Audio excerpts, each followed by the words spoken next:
very much. And now it's time to introduce our speaker for today, and it is Reverend Sharon Flynn. Sharon is a minister with the Metaphysical Chapel of Life and has been a chapel member since 1994. In 1999, she became a novitiate minister through the Metaphysical Chapel of Life, and in 2002, she was fully ordained under the auspices of our charter church, the Church of Enlightenment. She has owned and operated hypnosis and healing centers since 2002, locally and in other areas, using her gifts and abilities as a spiritual director and consultant, an advanced light healer, and certified hypnotherapist and teacher of classes and workshops. Sharon's prior career was in the medical field as a radiology technologist for 25 years, helped shape her natural healing abilities and understanding of the human form. Here at the chapel, she is a minister who oversees spiritual healing as well as teaches spiritual healing classes and facilitates seasonal celebrations for the chapel. She has experienced several NDEs, near-death experiences, as well as numerous expanded spiritual experiences that have guided her path of alternate healing modality and facilitating change and soul growth for others. She is blessed to have 3 grown married children, 2 sons and a daughter, 3 grandsons, and 1 granddaughter. I give you the magnificent Sharon Flynn.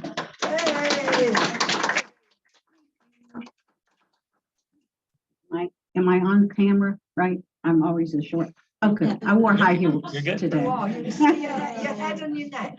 Yeah, Good. okay, thank you. Good. All right, well, good morning, everyone. I'm so blessed to be here. And I would like to always start off with prayer. So let us pray. Father, Mother God, Heavenly Creator, I ask for the connection to be made to the wisdom and the knowledge that is needed for everyone here. I ask that I be used as the purest form of this channel, of this work, and that this be done for the free will, for the good of all, in Christ's light, in Christ's name. Amen. Amen. So we're journeying into a much incredible time. And this is what I call the ascension process. And it is not for wimps. Every one of you are brave.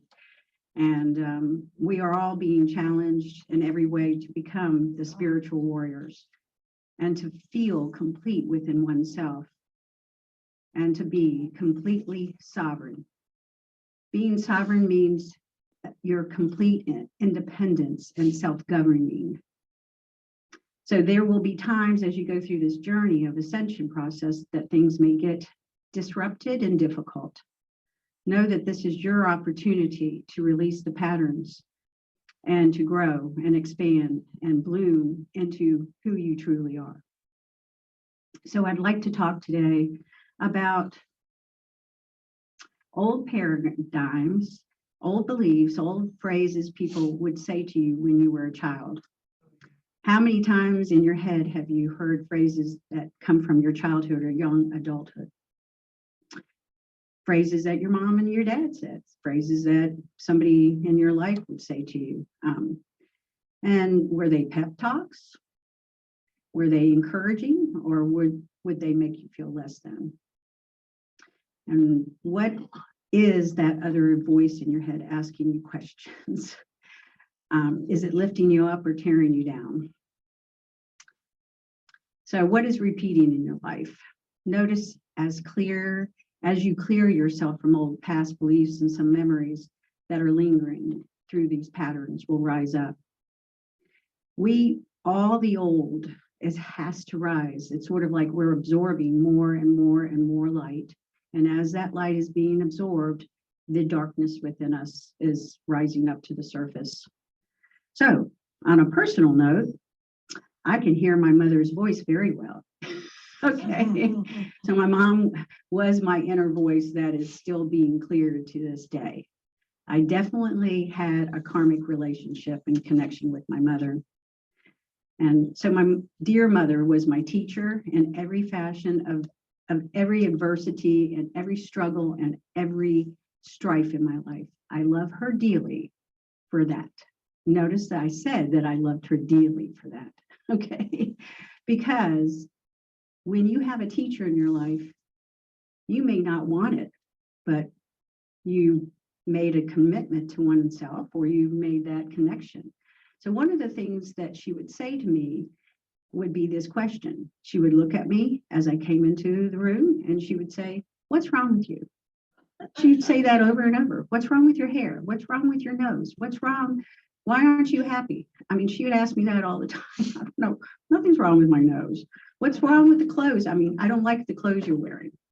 And she would just, one of the reasons why she picked me out of 5 children is because I think I was the strong one of the group and didn't let her slide too much. And, you know, so if you get that contention going with somebody like that, they're going to start saying things to you. So she would get pissed off at me and she would say mean things to me. So, and I was not backing down. So, and things really changed.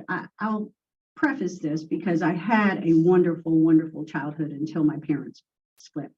So at 12, all of this started to occur. And of course, at 12, you don't know anything other than that. So I did take it to heart.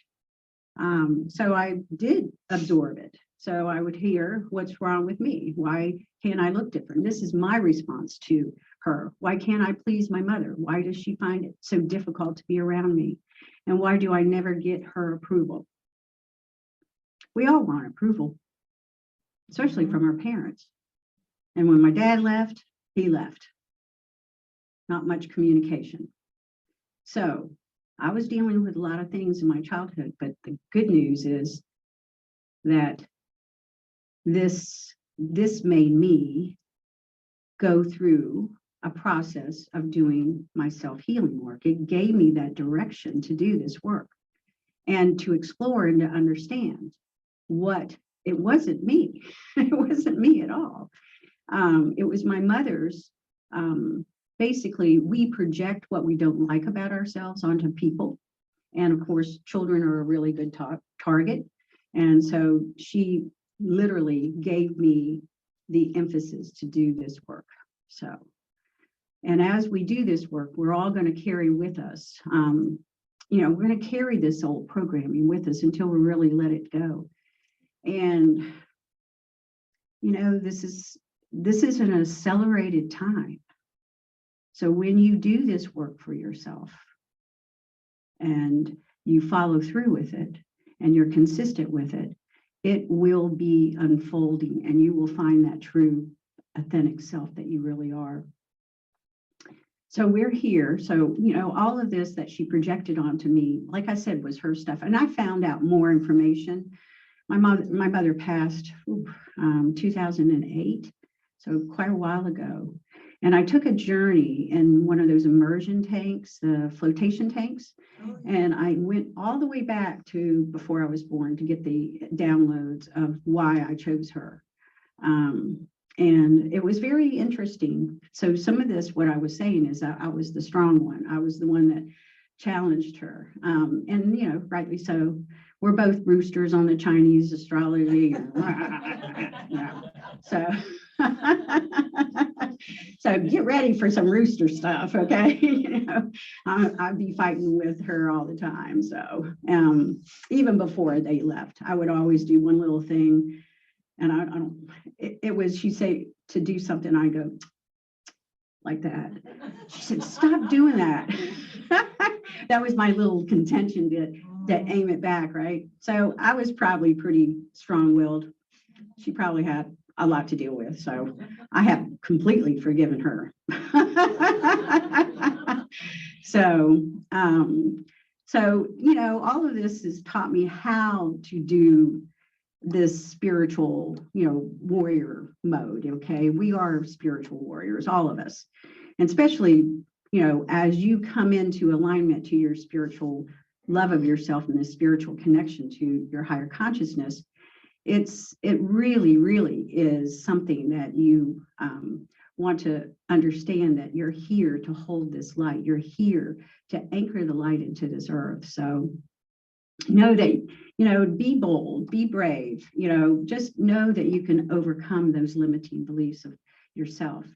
And, one of the things that she did help me as we went through, our journey together, I think that she was brave. There's a different side. So people can come in and be, what I would call, testy or, contentions. She would create some kind of struggle. And I believe that the souls make that agreement when they do come in like that. And as they make that agreement, I'm like, say, I'm up here before I come into this world, and mom's going to go, we're going to carry out some karma here. We're going to carry out a continuous karma, but it's going to be a different karma, okay? And a different way of dealing with it. So she created a level of suffering within me so I could rise up and I could overcome my limiting beliefs of myself. And it guided me to help other people overcome their suffering. Because I couldn't do any of this stuff if I didn't experience it myself. So, I read somewhere it takes about 10,000 hours to master anything. And you really have to think about that, because how much time have you put into your upgrading your consciousness to find out who you are? 10,000 hours can go by very quick, especially when you're almost 66. Okay. So, as you go through, this is one of the things that I ended up focusing on when I was a child. I started reading metaphysical books. I started reading books on different consciousness. I probably read every book in the library, in the Hampton Library on that. So you put that time into it and you will overcome, but you have to know yourself. And what does that mean, knowing yourself? Knowing yourself is really being comfortable and connected to your heart and to spirit. Now, I had a little bit of an advantage. I had 3 near-death experiences as a baby, 10 days old. I have not read my any of my medical records at that time, but all I know is that they read the last rites to me 3 times. So something shifted. Oh, I did find out when I did that flotation tank that I had one soul come in and one soul leave. So I chose a certain soul to come in with me. When I say that, it is me, but I could see 2 of us making a point of who wanted to come in. So that was interesting. So one part of me left and another part of me came in during those last, when I was a baby. But when I had my, I guess, 4th NDE, I was giving birth to my oldest, and I went into shock, and basically, they didn't have to revive me, but I did leave the body and floated up. And no, I didn't want to come back. I see the little baby crying. No, I really didn't want to come back. And I was, I'm fine up here. No, you got to come back. Okay. So, and that connected me to a spiritual, it was a spiritual connection that was so strong that I couldn't shake it off. It was so strong. So that helped me move into, overcoming and realizing that I could do this. I'm good. I've got an extra strength. And, I always had faith, and I always knew there was a higher power, but that really kicked it off to another level. So I was very blessed to have those experiences. And after that, I started having many of spiritual experiences that sometimes are very interesting. I know I'm going to talk about this one because it's so I get in my car And they don't tell you when you're going to have these experiences by any means of the imagination. And I get in my car and I go out. I'm driving. I go, okay. I mean, there's a garden, there's a guide near me that was driving my car for me, right? And, you know, I thought, wow, I'm not in my body. And I was supposed to meet a friend, and I did. And I told her, I'm not driving. If you're going anywhere, you're driving. So anyways, we went and did our thing, had dinner, and she dropped me back off.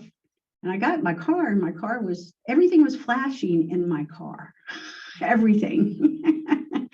And I go, oh, I must have shorted it out.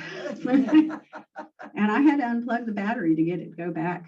And it's happened before too. So you affect people when you go through these experiences, I can tell you, and things. So, so I've been very, very blessed to have these spiritual experiences. So, and because of that, that's the direction why I went into exploring. I explored the Presbyterian Church for, I don't know, 16 years or so, until I found this church. And you know, I always wanted to be a leader, and you know, always wanted to be a part of some, you know, bigger group in the you know, our society and our culture here. So saying that, every one of you have that connection to your higher self. You've got it. You cannot not be it. Okay. And the amount of time, I'm going to go back to that, the amount of time and effort that you put in to connecting. You can use it with music. You can do, you know, like the water, you know, soak in the tub and just feel your feelings. There's so many ways to get connected to your spiritual oneness, your spiritual self, if you would. But I believe the easiest way is to actually not control, but be still. Just like Jeff said, be still, be quiet in your mind, be in that space of, you know, just peace. And mantras work. I love that phrase that this woman on YouTube, her name is Blossom Good Child, and I've said it 100 million times, but I'm saying it again because I believe it's very, very powerful. I am the light. I am the love. I am the truth. I am. Now I added, I am the light. I am the truth. I am the love. I am the peace. I am. So when you say that, then that connects you to your heart center. And that's one of the only ways that you can really connect to your spiritual peace and your spiritual truth is through your heart center. That heart mind has to be open in order, because the ego mind will not give you that connection, will not. Okay, it will give you a lot of struggle and a lot of war between your two ears. So when you are in that mental thought, and you have these words that come in, what's wrong with you? You know, why aren't you doing something? Why aren't you that? You can overcome that by going, I'm grateful and thankful for being here. I'm grateful and thankful for this moment, even in that struggle, even in that adversity. You can go back to your heart and be grateful for that experience, whether it's, we deem it good or bad. So I want, if you can, spend more time having a quieter mind. If what's going on right now is chaos, and it's going to continue, and it's going to evolve to a new level of humanity, a new consciousness that's coming. So we have to go through the chaos in order to get to that other state. But you're all anchors for the peace. You're all anchors for the light. You're all anchors for the truth. So put that effort into quieting your mind, holding that frequency, to, you know, so, and to unfold the authentic you means that you have to be in connection with your heart mind and your heart space. So, and it's really, we are so bombarded by God's light, which is nothing but love. We're walking in it. We're feeling it. We know it. And when you have that connection that's so strong, it's heaven on earth. I mean, obviously, you can always go back to that heaven on earth. You can always go back to that love that you have for yourself and love that you have for, being here at this time.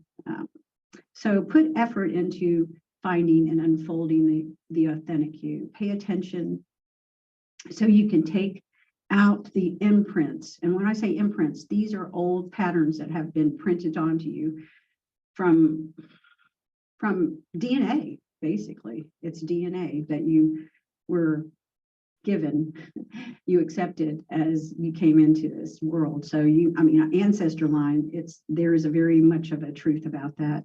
So your great-grandmothers, your grandmothers, your mothers, and even your father's DNA all come together with DNA. Okay, so there is no junk DNA. Those hold dramas and traumas. And they hold it from your grandmother, from all of that. So I do believe that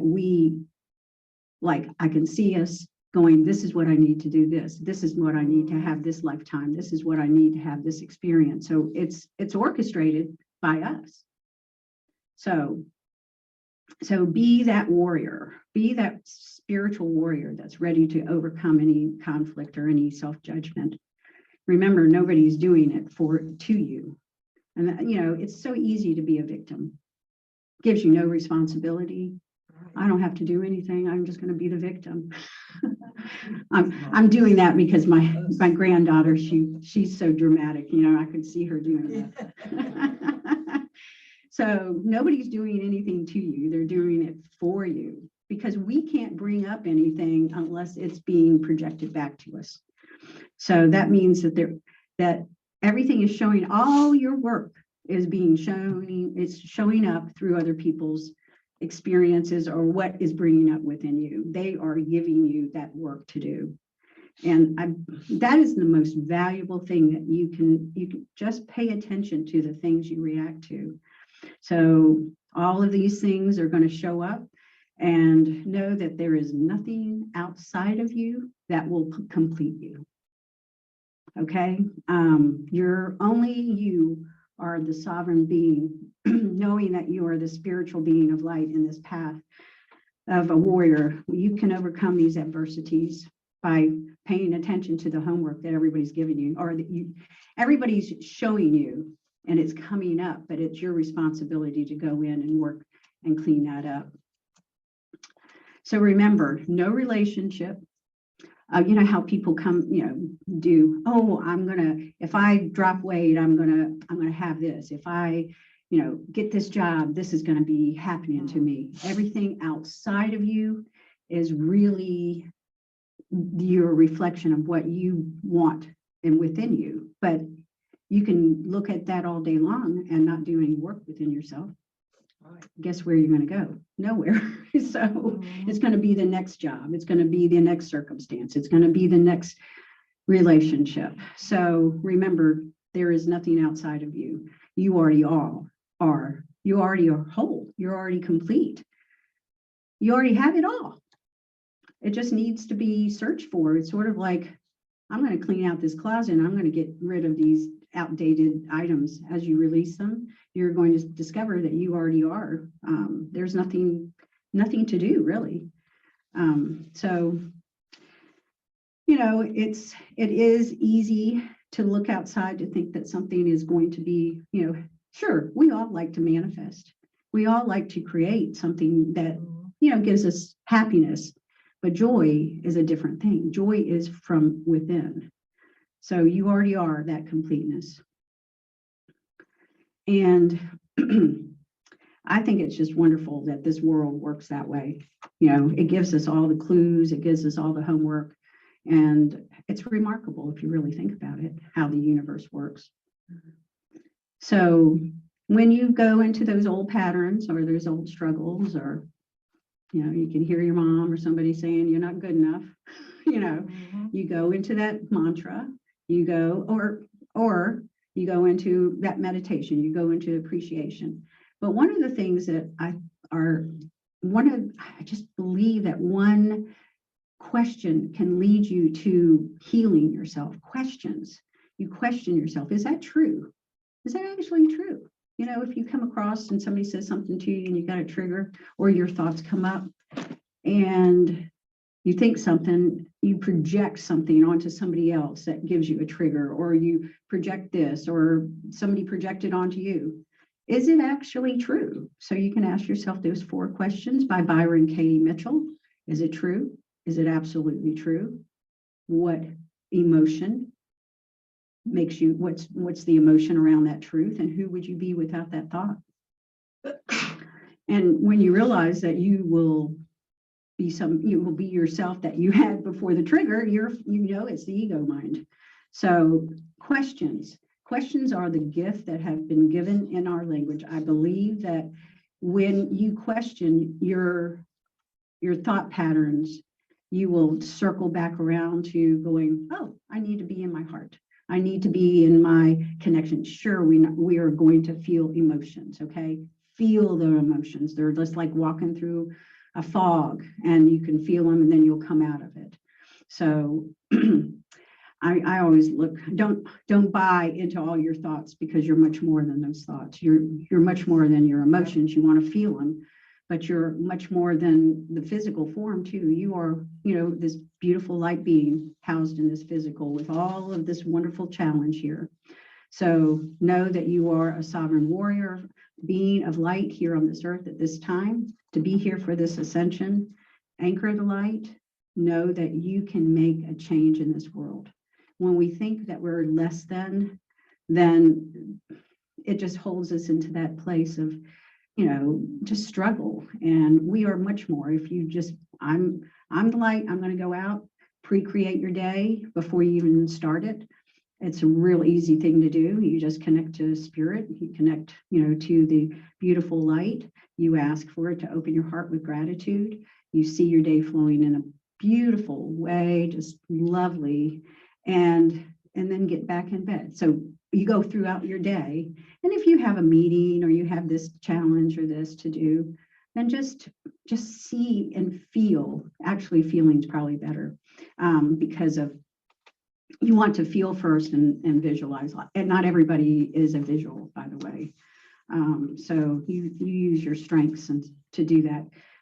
And then, just feel your way through the day as thanks, gives thanks, give gratitude, and your day is going to flow, and you will beautifully change every place you go. You are the light warrior. Challenge you all. Okay, many blessings. Thank you very much for letting me share. Thank you. Thank you.